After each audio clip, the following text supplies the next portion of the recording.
chapter by chapter and verse by verse. This is how we study the Word of God. 2 Timothy 2:15.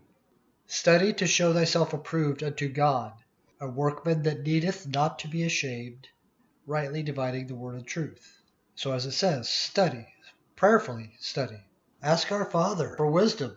He will freely give it, and He will provide. As it's written in Matthew 7:7, ask, and it shall be given you. Seek, and ye shall find. Knock, and it shall be opened unto you.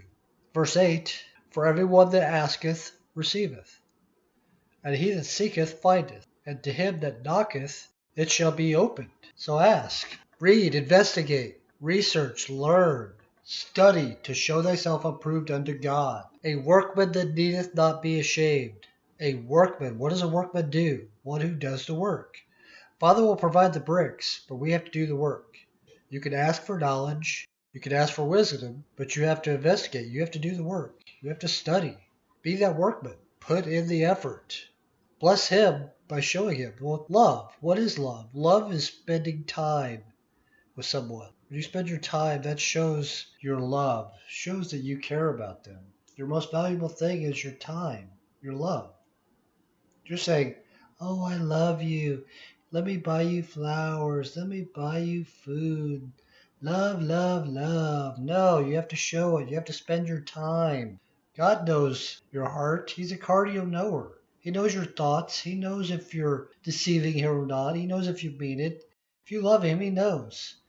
As it is written in Hebrews 13:5, let your conversation be without covetousness, and be content with such things as ye have.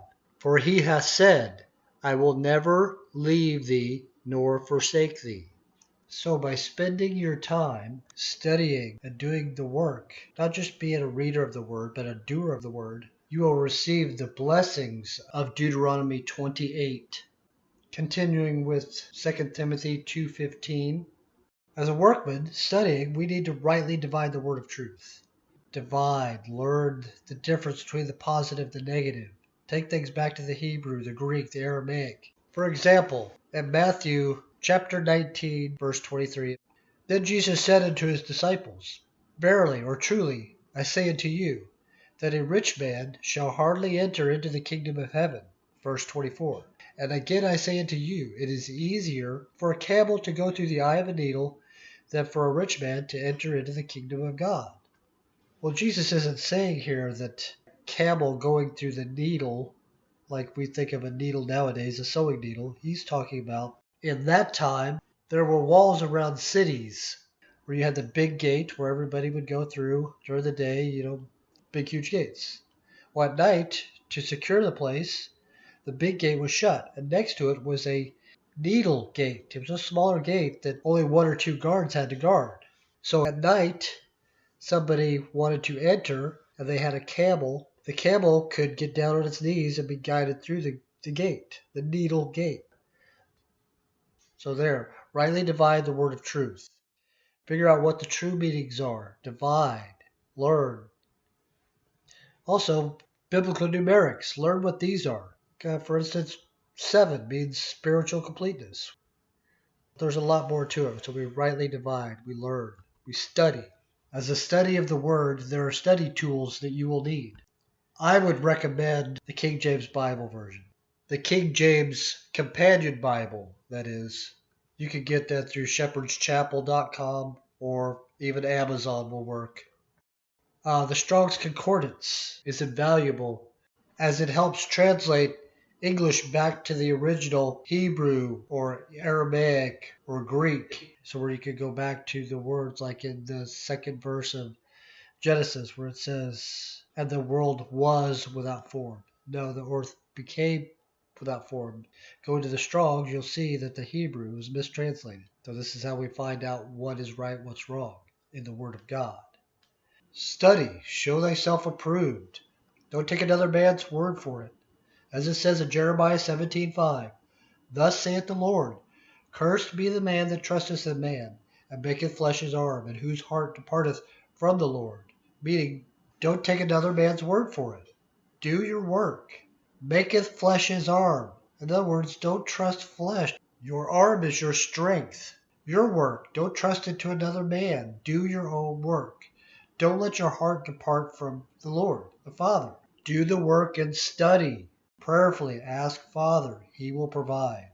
And then there's the Smith's Bible Dictionary. Now, all these you can get with apps. There's an eSword app, which you can get on your laptop for free, computer. I think for $2 you could get it for on your phone. And this has all the King James Bible versions. There's the Apocrypha. There's all kinds of different versions. I recommend the King James because it goes in line with the Strong's Concordance. There's also the Blue Letter Bible, another great resource to study the Word of God. So there it is. Study. Show thyself approved unto God. Do the work. Chapter by chapter, verse by verse. Step by step, break it down. Learn. Don't be deceived.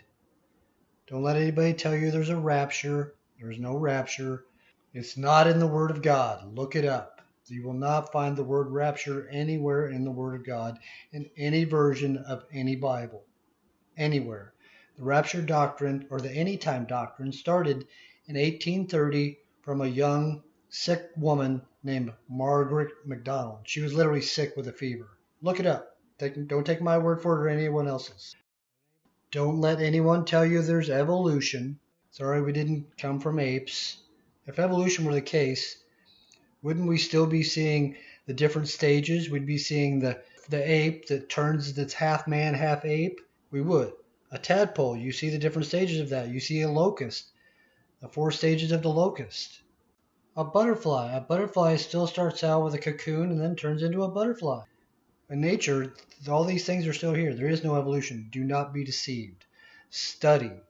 Learn these things. Learn that Eve was not tempted with an apple. They were not in an apple grove. In the Word it says, Adam and Eve covered themselves, their private parts, with fig leaves. With fig leaves. They weren't in an apple orchard. They were in a fig orchard. The word apple is not even in the book of Genesis. Look it up. There you go. Study. Show thyself approved. Chapter by chapter, verse by verse, step by step.